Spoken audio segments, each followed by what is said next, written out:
kata ulama, orang yang meninggal dunia itu Bu, yang ditungguin cuma 3. Pertama yang ditungguin adalah kapan datangnya hari kiamat.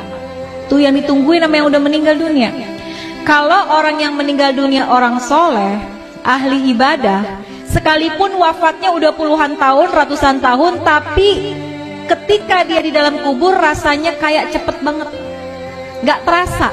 Kenapa? Karena Allah berikan hadiah kuburnya menjadi taman-taman surga. Kita berharap kita bisa model kayak begitu. Tapi sebaliknya, kalau orang yang meninggal adalah orang yang suka zalim, sama Allah nggak pernah deket, sama manusia senangnya bikin permusuhan, maka sehari aja dia masuk dalam kubur itu rasanya seperti udah puluhan tahun, udah bisa sampai ribuan tahun rasanya. Maka orang yang ada dalam kubur yang meninggal dunia nungguin kapan sih datangnya hari kiamat. Orang baik pengen buru-buru cepet supaya bisa segera masuk dan menikmati keindahan surganya Allah Subhanahu wa ta'ala. Orang-orang sebaliknya, orang-orang yang jahat, yang zalim pengen buru-buru juga datang hari kiamat. Dia pikir kelar siksaan kubur udah selesai, padahal masih banyak siksaan yang lebih besar, yaitu ketika datangnya hari kiamat.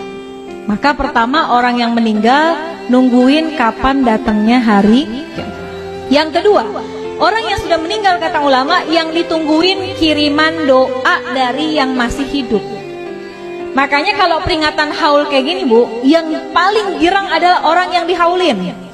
Itu dalam kitab Ruh digambarkan, orang yang dikirimin hadiah, ya, Fatihah aja, bahkan sekedar doa dari orang yang masih hidup kepada orang yang sudah meninggal dunia, di dalam kubur hatinya girang luar biasa, bahagia luar biasa, sampai penghuni kubur samping-sampingnya pada ngeliatin Bu.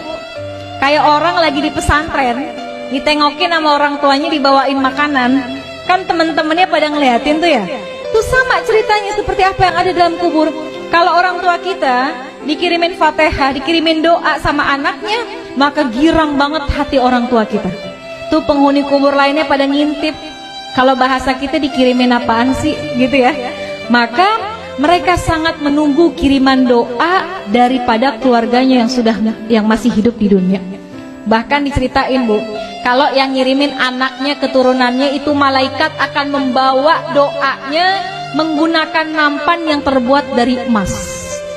Punya nggak nampan dari emas? Nggak ada. Tapi Masya Allah, ketika kita meninggal dunia, malaikat hadirkan doa. Bisa jadi doa itu berupa ampunan, bisa jadi doa itu adalah rahmat yang dikirimkan oleh anak kita yang masih hidup di dunia. Maka yang ditunggu-tunggu itu doa. Makanya Bu, kenapa kita penting banget punya anak yang ngerti agama, supaya ketika kita meninggal dunia, Fatihah nggak lepas dari lisannya. Yasin yang dibaca dikirimkan pahalanya buat kita. Kalau anak Bu ke orang tua, kalau kata guru saya, anak ke orang tua sekalipun gak dia niatin khusus buat orang tua saya, sekalipun gak disebut, pahalanya terus dialirkan oleh Allah kepada orang tua kita yang sudah meninggal dunia. Apalagi kalau diniatkan secara khusus. Besok nih bentar lagi mau kurban ya Bu, kita boleh sedekah, pahalanya buat orang tua kita, tapi nama kurbannya adalah kita. Kita kirimin deh, kita berkurban, pahalanya kita niatkan buat orang tua. Itu tuh hadiah yang paling baik, yang paling bagus, yang ditunggu-tunggu sama orang tua kita yang sudah meninggal dunia. Yang ketiga, apa yang ditungguin sama orang yang meninggal dunia? Kiriman laporan dari malaikat.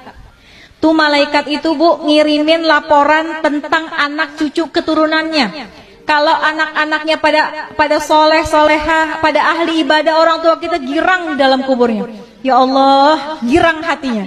Tapi kalau yang disampaikan oleh malaikat, anak-anaknya pada berantem, anak-anaknya ninggalin sholat, anak-anaknya pada nggak akur satu sama lain, itu juga berita itu akan sampai kepada orang tua kita.